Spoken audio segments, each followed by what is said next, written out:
Hello everyone, I'm Cloud and welcome to Anime No Mi. Today we will continue with the One Piece videos here on the channel, and this time we will talk about Luffy and his grandfather, GARP, the one who became one of the greatest members of the Marine of all time, the one who has the power to be called the great hero of the Marine, as well as being a rival to the King of Pirates, in a rivalry that Roger loved. So we'll talk all about GARP and his great power, and what he means for his grandson's future in this video. So right now I really hope you can help the channel by leaving your like in the video, and I'm also counting on you to subscribe if you're still new here. Now let's go. Today, guys, as we know, a lot of Luffy's power came indirectly thanks to his grandfather, at least the resistance of the Straw Hat Boy, who survived the trainings and his grandfather's wrath. But for the moment, to see GARP's great power and its connection to the former and future King of Pirates, we need to step back a bit in the past, where GARP faced the legendary pirates of the past, including Rox D. Zebek, the pirate of the legendary crew who led the Yonkou before Roger, the pirate who had a frightening reputation among the Marine, who Sekai Sifu feared and wanted to put an end to their actions, was the crew of the Rox pirates, who had been destroying everything,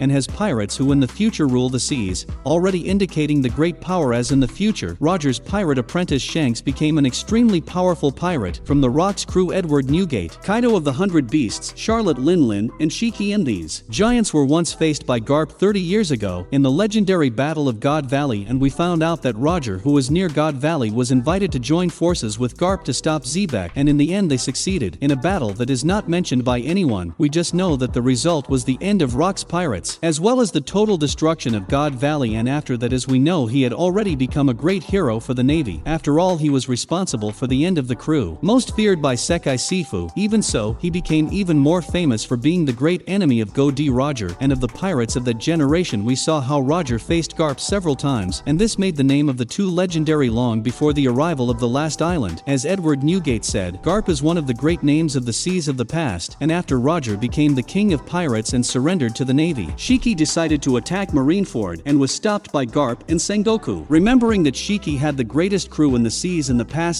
So we've already seen that GARP was legendary, but here comes the question, is he or is he not strong enough to become an admiral? After all, we know he's vice admiral of the Navy, even though he's a great hero, and in fact, GARP had long been invited by Kong, who in his time was the Navy fleet admiral, to be one of the admirals, but GARP didn't accept, as he didn't want to be close to the 10 Ryubitos, much less need protect them, just like all admirals do, as we saw in Sabaody, and just like Sengoku. We can consider that GARP could even become a fleet admiral, but he always remains as vice admiral to be able to act as a sailor and protect his ideals, and we've seen that he doesn't even accept orders from superiors. But with all these accomplishments and already seeing that GARP is one of the most powerful people in the entire One Piece world, the remaining question is, where does all his strength come from? What powers does GARP have, and what is his future with Luffy? As we know only from the fact that he holds his position and the positions that have already been offered to him in the Marine, he needed to know how to use Haki's power, and we know that GARP knows how to use it very well. For example, the Haki of observation. Kobe at a certain moment awakened this skill during the Great Battle of Marineford, and we saw that after the time skip, Kobe already mastered this skill at an advanced level. It turns out that when he awakened his powers, he was asked to ask GARP to teach him how to master this skill. This all indicates that GARP knows how to use this Haki at a high level, but it hasn't been shown yet. We also have the certainty that GARP has the power of Busashoku Haki, and because he is a rival of the great Go D. Roger, there is a huge possibility that GARP will be able to use Ryu, the advanced Busashoku Haki. After all, he faced him several times. We saw the battle of Roger versus Whitebeard, and the battles with GARP would possibly be at the same level, and we already know that GARP used his Haki to hit Luffy after he turned into a rubber boy, since physical blows usually don't affect him. Besides, GARP would attack Akainu after his attack against his grandson Ace, and GARP was the great sailor who faced legends in the past, and nowadays, as we have seen, he said that not even the current admirals, in the case of Kizaru, should face legends like Edward Newgate and Silver Rayleigh at the same time. It is worth remembering that GARP was in the past facing great pirates like the Roger himself I just mentioned, and also his first mate Rayleigh, who we saw stop Marco and Phoenix with a single movement, and we know that GARP is one of the most powerful fighters and has a strength that surpasses most other characters in One Piece. That's because we saw that his moves were more powerful than a cannon, besides having one of the most powerful punches in all work, crushing mountains in their training. It was never said that GARP possesses the power of the King's Haki, even though he is Roger's rival and has a gigantic desire, but even without this power, or any devil fruit, he always faced the great pirates, besides being the most dreaded vice admiral. But how important is GARP and Luffy's story from that moment on in history? After all, we know that the grandfather of the future king of pirates would have retired along with Sengoku, Yonkou, but Garp still has a big part in creating the new heroes. But even in his time as Vice Admiral, he was on the side of what he believed was the duty of the Marine, and not necessarily fighting for the 10 Ryubitos and the wishes of the Sekai Sifu, just as we saw that he had saved Roger's son, Ace. We also saw how he had said he would face Luffy. After all, his grandson as well as his son had become outlaws, but we also see that Garp did not attack Luffy, who was trying to save his brother, as well as, indirectly, he seems to believe in Dragon goals. That's because, as I mentioned, Dragon is the only one who is directly opposing the 10 Ryubito, as well as Robin. She is the only one who wants to tell the story of the world, just as Luffy, even being a pirate, doesn't just fight for his dream. Right now he's trying to save one, but Garp at the same time remains with the Marine. After all, he knows how many lives he saved in his missions, and also know how many lives can still be saved. He in the past faced big pirates, like Rox D. Zebek for example, who caused such chaos that Sekai Sifu tried to hide the existence of his achievements so that they would not believe he surpassed the Marine. There were several pirates who could conquer and destroy the world, and many were stopped by the efforts of Garp and his companions. But as Newgate himself said, Garp was the greatest name of his generation, and now he and Sengoku want to prepare the next generation for the enemies to come. So in future battles we can see Garp fighting alongside Luffy, just as he fought alongside Roger in the past, or someone who would be the Marine hero of his generation, just like Luffy would be to represent the future king of pirates, and may even be Kobe, who already has a story with the Straw Hat Pirate. Also, we have to remember that Garp is still a D, and we don't have information on what this initial really means, but as far as everything indicates, and we've seen it here on the channel, they have become great enemies of Sekai Sifu and 10 Ryubitos, and this comes possibly from lost history. Summing up, currently as we know, Luffy's grandfather no longer participates in missions, and even though he is not at his peak, he is still one of the most powerful in the world, being one of the best hockey users not only in the Marine, but in the world. Besides, Garp will possibly still reveal more of what happened in his battle with Zebek. After all, everything indicates that this past battle will still have a great importance for the future of the work, and many wonder what Garp would be like as a pirate, which we will possibly never see, but he would surely have a reward in the billions, as he is a sailor who compared himself to the greatest pirates of all time in the One Piece story. In other words, Garp was one of the most powerful people who ever lived in the world of One Piece, even though his powers were never really demonstrated in the series, but he achieved a power that made him rival Roger in his heyday, as well as how we quote, he wanted to face Aka Inu at Marineford. So even today, as much as Garp himself has said he is not as strong as he was in the past, he is still stronger than most characters in the series, even surpassing current great pirates, and it would be interesting at some point in the future, perhaps in the great final battle, to have the opportunity to see Garp in real combat, showing all the power he currently possesses, perhaps fighting alongside his son and grandson. But comment in the video what do you think about all this, and what you expect for the future of One Piece. Don't forget to leave your likes in the video to help the channel, and also subscribe if you're still new here. The channel is new and needs your help. Thank you so much for watching our video so far. Your support is very important. See you in the next video. Bye.